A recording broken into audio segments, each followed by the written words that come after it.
What's going on, everybody?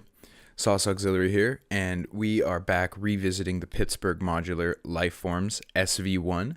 This is still their most recent semi-modular eurorack synth voice. They have a new semi-modular synth out now that is not eurorack, but totally eurorack compatible. Looks pretty cool. But this is still their most recent eurorack complete voice. I got this about a year ago and posted an unboxing video. And I explored a little bit, a couple patches, and needless to say, it was my first day with the synth. It was my first day getting to patch Eurorack on my own time and not somebody else's rig or time. So needless to say, I really didn't know a whole lot about the methodology, the extra little thought processes and things that go along with it. With generative patching and other things of that nature, using oscillators as LFOs and using LFOs as gates and, that kind of stuff. It just, I just didn't know to think in that way. So some of the patches are, just kind of drony and low end bass, kind of lackluster. And I just want to do an updated video now that I really understand the synth. And do some updated patches and just show you what this thing's capable of. So we're going to go over all of the analog features and then the one digital feature. This is a completely analog synth for all of the signal path for the audio. This is the only digital section, and it just converts MIDI into either volt per octave, gates, or control voltages. So there's nothing digital altering the signal path for the audio whatsoever. All right, again, we'll start with the analog section. We'll start with the oscillators. I believe these are sine core oscillators. There is a very, very wide range. They go straight up into supersonic territory to where you can't hear, and they go down into LFO territory. It's not the slowest rate, but you can go in and recalibrate them if you're not trying to do stuff that's actually like musically tuned. You can go in and recalibrate it, and they'll track all funky and get real slow probably. But they go pretty low, and you can use either one as an LFO. We have the coarse frequency for both the oscillators on these two main pegs up here. These are the two fine-tune knobs. Right here is the frequency modulation CV attenuator for both oscillators. Oscillator 1 has a width CV, which also doubles as a shape CV for the pulse width. It's pulse width modulation. For blade, it is a wave shape.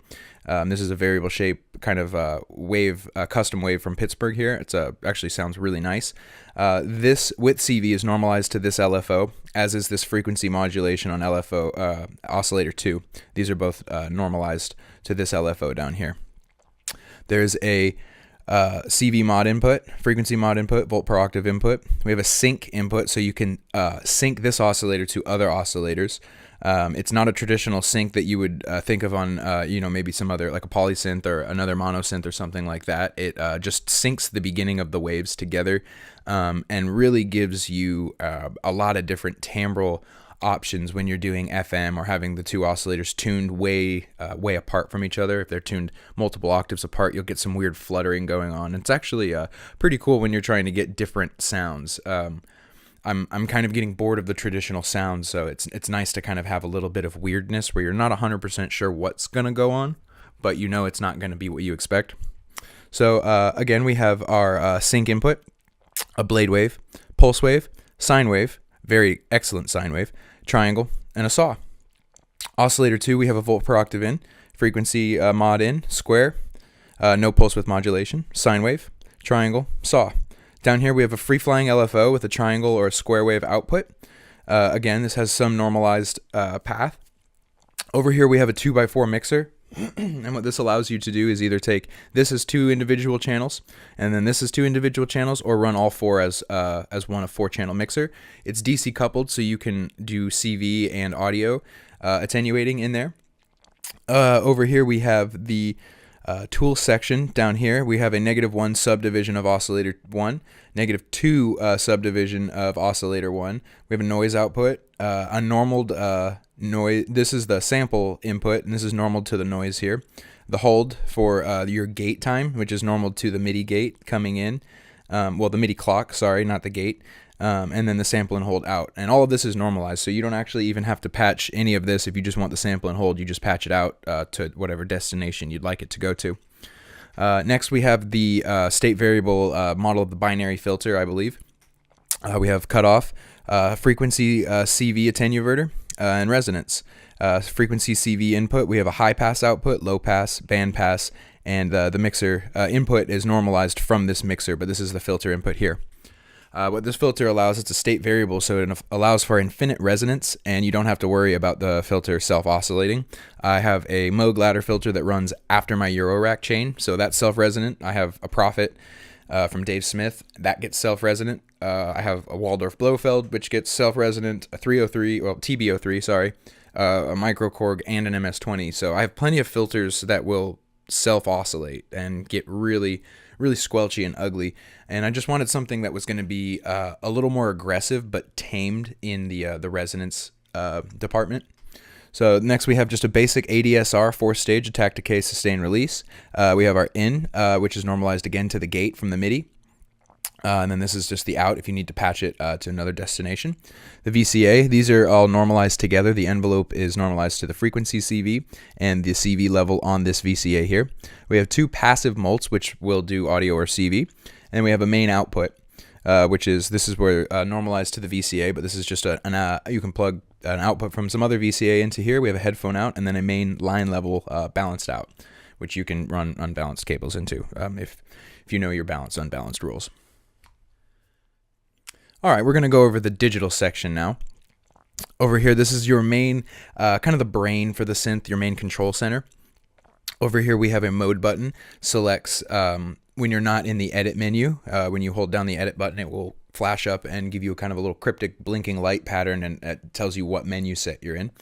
The mode is the key priority, so last, first, all of that. Edit switches the mode from standard monosynth function to arpeggiator. It's a 10-note arpeggiator, so you can do 5s, 7s, 10s, do that dual 5-note sequence kind of stuff that is real popular with the West Coast generative stuff. So that's cool. And there's a few different up and down modes, random. There's a few different arpeggiator modes, so that's pretty cool. I don't actually use it very often. I generally like my arpeggios to be a little more complex than just a standard, but if you were using this as just the black box as your only synth, it's definitely handy to have that on there. We have a hold button, which just opens up the VCA, and the level is controlled by the VCA volume and the sustain on the envelope. Over here we have a clock. If you hit this, it'll change your clock divisions depending on where your sync is taken from, and we'll get to that down here. And over here is your LFO shape. Now if you hold LFO and hit clock, it will change the divisions of the LFO, and if you just hit the LFO button, it will change your shapes. And you have sine, triangle, I believe upward and downward ramp. They say it's a random, but it seems more like a sample and hold in my experience, but it says random in the manual, so we'll say it's random. And digital noise, and these are all digital LFOs here. This isn't an analog circuit doing the LFOs. Over here we have a glide, which is normalized to the volt per octave down here and on oscillator 1. This down here is the dual LFO output. It's the same wave shape coming out of this digital LFO up here. We have a continuous control, so if you want to maybe use an extra VCA to add some vibrato to an oscillator, or use this, maybe use your mod wheel for a manual offset for maybe a positive offset voltage, you can do that too. So you can add automation in your Ableton clips or Cubase clips and send MIDI messages and control this and your velocity from your computer, which is really nice. We have a volt per octave output. We have the gate output, MIDI in, which you use their proprietary little Nazca cable that they use. Everyone's a little different. This one's from an Arturia beat step. If you notice, it's just a TS rather than a TRS.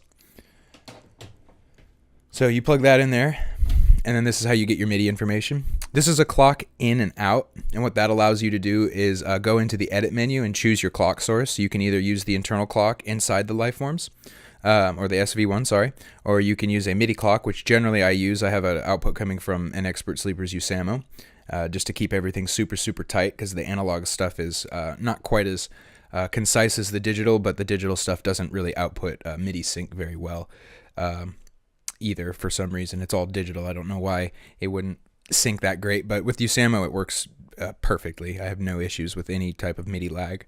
And then you can actually take so you can do internal clock, you can take MIDI clock, or you can take an external gate clock from something like an LFO or maybe a pulsar, some other sort of clock generator. And that's pretty much the digital section.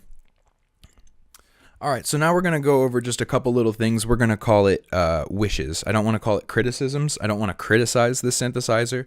I don't design synths. I don't build synthesizers. I'm not super savvy with electronics. I've built a few modules and I understand, audio engineering and all of that. As far as the core elements of a circuit, I am not an electrical engineer by any means. I know enough to get by, and it's fun. So I don't want to criticize these companies because I know they have to make money, and I know that they got families to feed, and these things have to match price points. They have a certain market that they want to hit, and they can't add everything or do every single idea or execute every single idea that they may have. There are compromises because it's a team. This isn't one person just putting something out for themselves, thinking that someone may buy it. But, it's not like a Schmidt where no expenses are spared and he could really care less about how much you're going to spend on it. So we're just going to call this kind of wishes, and we'll start with the digital section here. First, the only really thing up in here is it would be nice to have a few more divisions of the LFO. They don't go very slow. They don't go extremely fast, but faster than you generally probably use them if you weren't doing audio rate stuff with them, obviously, but they don't go very slow either. So it would have been nice for these to maybe go, maybe 1 to 3 divisions slower. That would have been really helpful. Having this glide maybe on a mini pot and then having an input and output and being able to use it as some sort of slew would have been really cool too. Running the sample and hold out and, slowing that down. That would have been kind of cool to be able to at least divorce that normalization and be able to patch that in. I think that would have been cool. And then it would be nice if maybe both of these LFOs could be a different wave shape and a different division. I feel like maybe a firmware, other than maybe like the hardwired signal path, I feel like a firmware update would have maybe been able to change that. But again, can't have it all. As far as the oscillators go, we'll get to the oscillators very last because that's a little bit of a spiel. Maybe on the LFO, it would have been nice to maybe have maybe a wave shape for each of these and just be able to maybe change the shape so you weren't just stuck with a square or just a triangle. I think that would have been cool. The mixer, I don't really have any suggestions for. Down here on the tool section, again, not really a lot of sections, not really a lot you can throw into this section. You just need a basic sample and hold and some noise and stuff. So as far as the filter goes, it would have been nice maybe to have some CV, maybe a secondary CV for the cutoff, and then an optional attenuator here, kind of like how the dope for filters do. And then maybe some CV for the resonance. I think that might have been kind of cool. Or even maybe just like a knob with a CV, a mini jack or mini pot with a CV control over the filter type. Like if you could go through a continuous sweep of the filter type, I think that would be pretty cool too. But again, can't have everything. The ADSR, it would have been nice to maybe have an end of cycle or a end of rise trigger maybe in there as well. I feel like that would have been pretty handy to set some other things off. But also at the same time, there's only one envelope on this device, and they're trying to keep this its own little ecosystem. So I get why maybe that didn't get implemented. The VCA, maybe just a curve response, maybe something linear to exponential or log, like kind of how make noise the function is. Maybe just like a linear, some type of curve response adjustment on a mini jack. That would have been, or a mini pot. That might have been kind of cool. These mults, I just wish at least one of these was buffered. That's really it. Like I just wish one of these was buffered. And I wish that this could be at least maybe stereo. You could run it in mono with just plugging in like the left input and using the left output. But if you have both plugged in, you could go stereo or dual mono. That would have been probably ultimately perfectly handy. And that's it for this. So now we're going to talk about the oscillators. The oscillators, I feel, were the Achilles heel in terms of tracking for this module. A lot of complaints online, a lot of people griping about the tracking, initial bleed. I had those problems initially. And what I did for the first 3 weeks I owned the thing is I would just leave it on for 2 or 3 hours and just let the oscillators sit at whatever pitch they were set to. I would tune them, and then I would just let them sit and see how far they would drift. And after about 2 or 3 weeks, they stopped drifting, but then I started noticing that I was getting bleed depending on where the oscillators were tuned, which I've been told is inherent in the normalized circuit. That's just how the circuit is. You're gonna get a little bit of bleed. Again, price point thing probably. It probably would have kicked the price point into the next gear, and they may have felt that, again, it didn't have the features to justify that price point. I understand sacrifices have to be made, but a lot of people complain about these oscillators, and I will say that a lot of it's exaggerated. It's not that bad, really. If you're tracking 1 or 2 octaves on it and your module's been warmed up, it tracks great. Like it's not accurate like a Dixie or a DPO or something like that.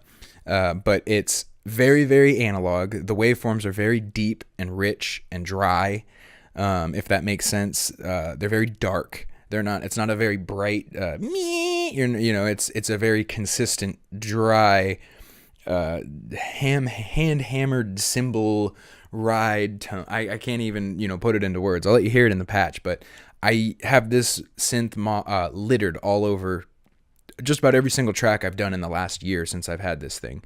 So it is not unusable. The tracking issue does not make this module unusable by any stretch. It is totally usable. As long as you don't want to do big 5-octave arpeggios for every song that you do, you're going to be fine.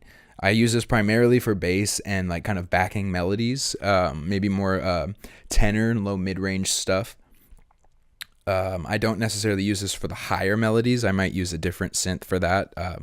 But this thing is totally capable of that. If you start jumping, 3 octaves in a melody, you're going to get a little bit of pitch drift. But again, if you're doing 3-octave melodies, it's like maybe, you might not be, this approach may not be really, consistent for what you're trying to do if you're using that big of a space to create, every single sound you make. So again, the minor tracking issue on these does not make this unusable. A friend of mine had picked up one of the, I'm not going to name names, but it was an oscillator from a very popular older company that had contracted a newer company that is a eurorack company to make a reissue of their original modular oscillators. And my buddy got one of these with the filter that goes along with it for that set. And it sounds, hit the camera. The oscillator sounded amazing from that company. It sounded really, really excellent, but it only tracked 4 steps. Once you went from maybe an A to an F, your F is out of tune. In the same octave, it wouldn't even track across 1 octave. That is bad. That's unusable. These are not unusable. Like you can track decently across 2 octaves with this, and if you're just doing one melody at a time for each of these oscillators, depending on how high they're tuned from each other, they're gonna work fine. Again, I don't really have any wishes for these oscillators other than maybe a mini pot for a pulse width modulation on this square, and maybe just not normalizing the frequency mod of this oscillator to this LFO.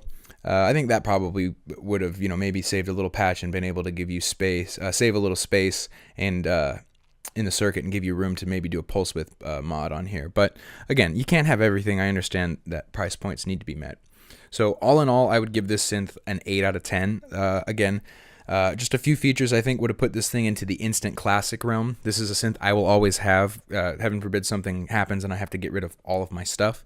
But this is not leaving my case, this case at least, or my eurorack rig, and it will always be in all of my music. So again, any issues you've heard does not make this thing unusable. I use it constantly, and you can go on my Instagram, you can listen to all my patches. 99% of what I do has at least one oscillator from this, and probably the filter and mixer. So let's maybe explore some sounds here. I'm gonna get some patches going. All right, so we're here. We're going to go over all of the waveforms here. I got the scope up so I can show you guys, just the shapes of the waves here. Again, we'll go through the normalized, and then we'll show you the blade wave and the triangle wave. So here we have the sine of oscillator 1. It's a nice, round, clean sine.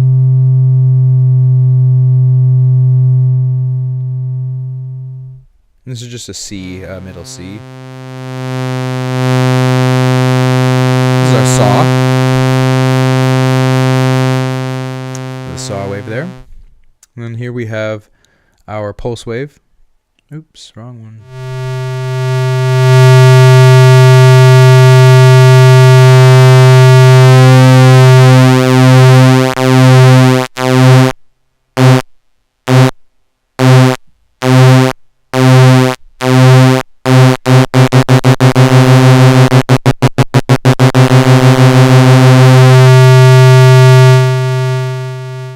sub is a division of the sine, I believe. That's our -1.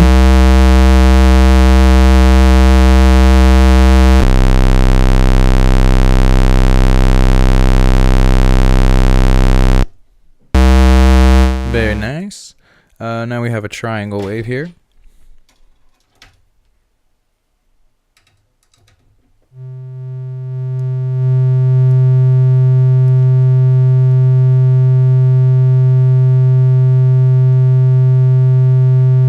And then I'll show you the blade wave.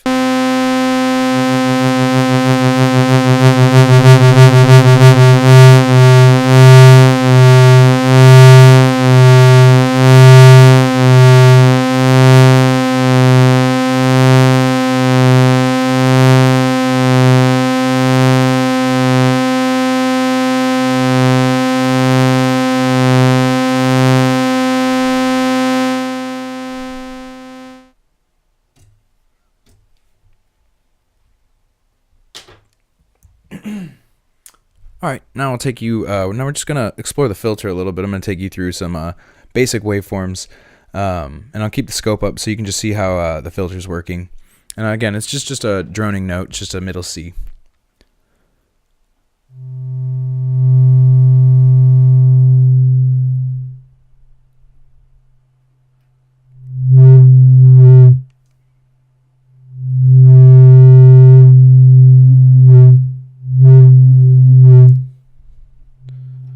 High resonance with the sine wave here. Let's go to the saw.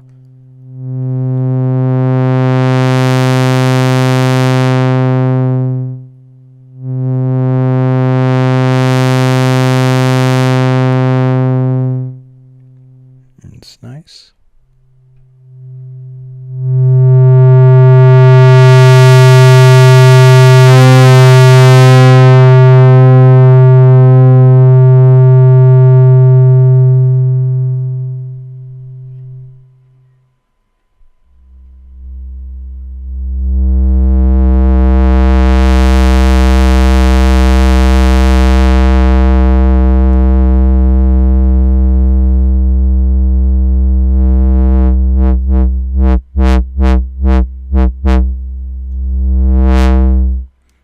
Maybe give it a little of that, a little saw. Let's bring up the resonance. Let's explore this a little bit here.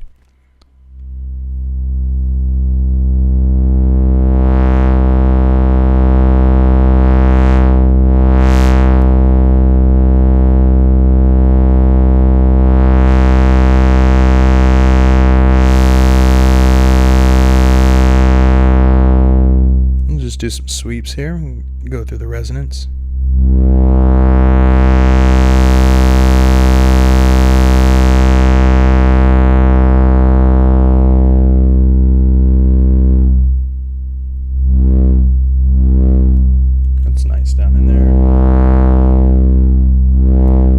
See how that changes the wave a bit, adds that squared peak and that little trough down inside that. That's nice. Let's bring it up high. Let's see what starts happening here.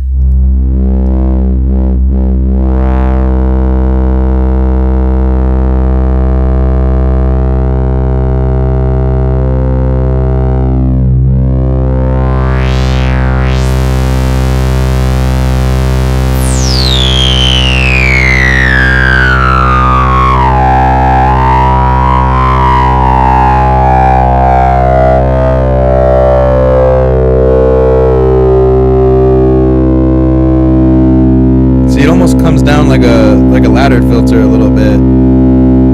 Those nice harmonics coming through. Sing-song harmonics, as one of our favorite hosts would say.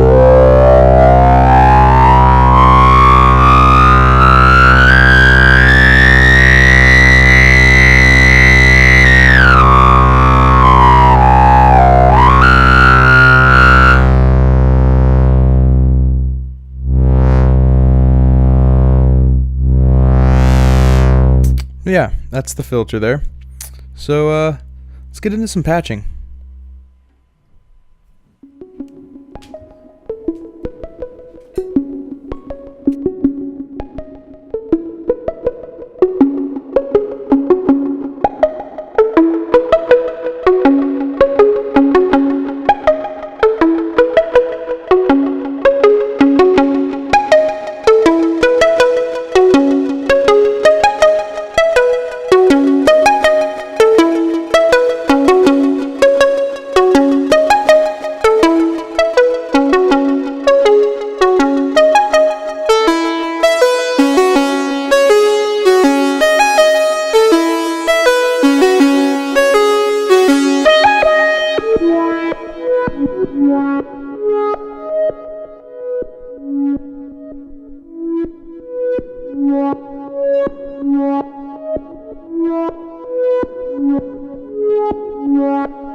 Alright, I don't have the mic plugged in, but this is about a week and a half later after I was filming all the other stuff.